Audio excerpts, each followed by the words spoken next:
Here's why everything feels so off. 7. Modern life hijacks your attention, then sells it back to you. You're not scrolling for fun. You're being farmed for clicks. Every notification, every infinite scroll is engineered to capture and monetize your focus. You're not the customer, you're the product. Your attention is being harvested, packaged, and sold to advertisers. The cruel twist? After they've depleted your attention, they sell you solutions to get it back. Meditation apps to fix the anxiety they created. Focus tools to restore the concentration they scattered. Productivity systems to organize the chaos they generated. You're not addicted to your phone. Your phone is addicted to you. It needs your eyeballs, your clicks, your emotional responses to survive. You're being farmed for data like a crop, and you're paying for the privilege. 6. Nature didn't vanish. It was engineered out. Your nervous system evolved for forests and got Wi-Fi instead. You spend 90% of your life indoors, under artificial light, breathing recycled air, looking at rectangles. Your body evolved over millions of years to respond to natural light,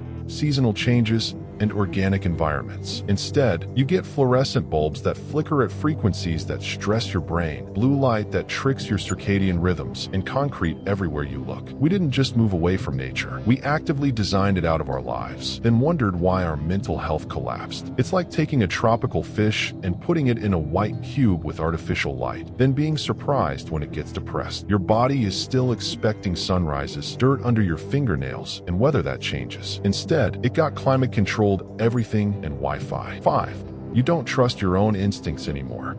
Even picking a toothbrush feels like a research paper. You're not indecisive. You're algorithmically overwhelmed. You used to be able to tell if you were hungry, tired, or attracted to someone. Basic human instincts that worked for millennia. Now, you need an app to tell you when to drink water, how many steps you took, and whether you slept well. Even simple choices feel impossible without external validation. Picking a restaurant requires checking 4 different review apps, reading 47 opinions from strangers, and cross-referencing ratings across platforms. Buying a toothbrush becomes a research project.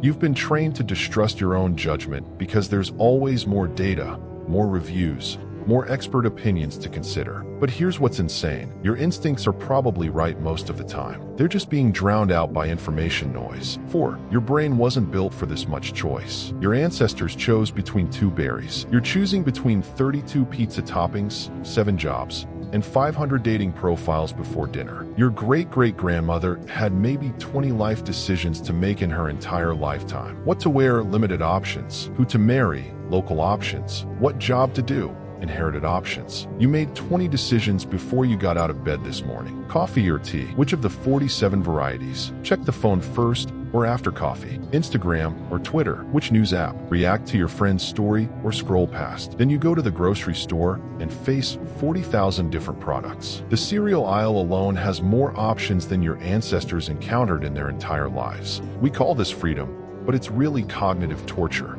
Choice paralysis isn't a personal failing. It's a design flaw in modern life. Your decision-making system is running on hardware from 50,000 years ago, trying to process software from 2024. 3. Rest feels illegal. Even doing nothing makes you feel guilty, like your existence needs a to-do list. When's the last time you did absolutely nothing and didn't feel guilty about it?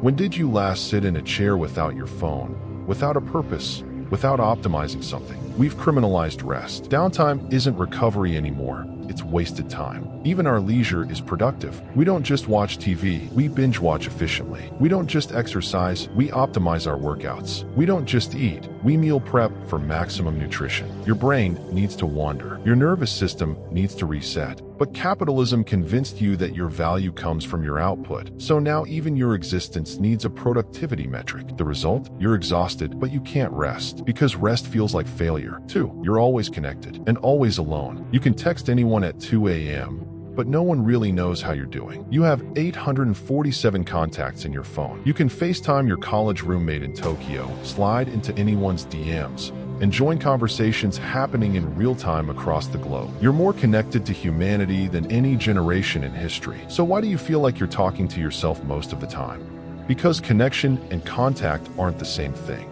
Liking someone's vacation photos isn't intimacy. Texting "How are you?" isn't asking how someone actually is. We've confused access with relationships. The cruel irony is that all this connection creates a new kind of loneliness. You're surrounded by people who know what you had for breakfast, but not what keeps you up at night. You can reach anyone, but no one really reaches you. 1.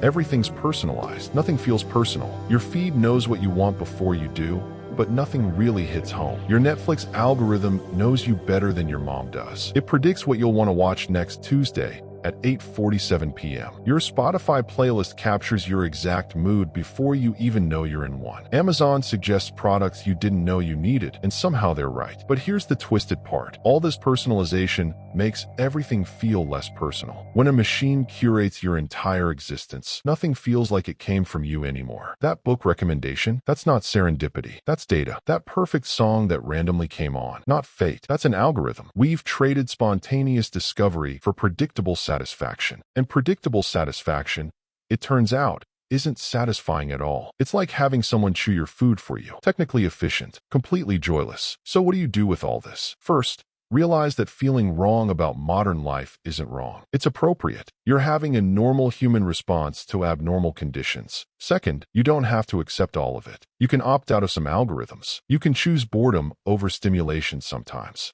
You can trust your instincts over reviewing apps. You can go outside and remember that you're an animal, not a productivity machine. The world feels wrong because, in many ways, it is wrong. But recognizing that isn't pessimism. It's the first step toward building something better. You're not broken. The system is. And that's actually good news, because systems can be changed.